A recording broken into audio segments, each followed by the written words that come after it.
एक दिन माटी हो जाई है तोहार देहिया, एक दिन माटी हो जाई है तोहार देहिया। शिवा गुरु के चरण में लगला नेहिया, शिवा गुरु के चरण में लगला नेहिया। माई के पेट में करार कई आइला, माई के पेट में करार कई आइला। अवते बहरवा माया में पड़ी गईला, अवते बहरवा माया में पड़ी गईला। माई के पेट में करार कई आइला, अवते बहर व माया में पड़ी गईला। एहो काहे भुलैला धर्म के रहिया, एहो काहे भुलैला धर्म के रहिया। शिवा गुरु के चरण में लगला नेहिया, शिवा गुरु के चरण में लगला नेहिया। एक दिन माटी हो जाई है तोहार देहिया, एक दिन माटी हो जाई है तोहार देहिया। शिवा गुरु के चरण में लगला नेहिया, शिवा गुरु के चरण में लगला नेहिया।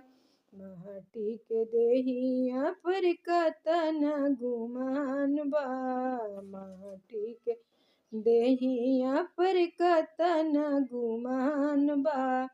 एक दिन सभक के जना शमशान बा, एक दिन सभक के जना शमशान बा। माटी के देहिया पर कतन गुमान बा, एक दिन सभक के जना शमशान बा। एहो राखी हो जाई है तोहार देहिया, एहो राखी हो जाई है तोहार देहिया। शिवा गुरु के चरण में लगला नेहिया, शिवा गुरु के चरण में लगला नेहिया। एक दिन राखी माटी हो जाई है तोहार देहिया, एक दिन माटी हो जाई है तोहार देहिया। शिवा गुरु के चरण में लगला नेहिया, शिवा गुरु के चरण में लगला नेहिया।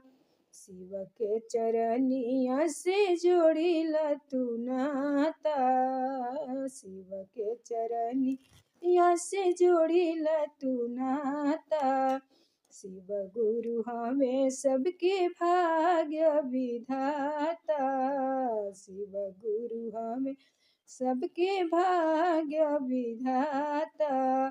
शिव के चरनिया से जोड़िला तू नाता, शिव गुरु हमें सबके भाग्य विधाता।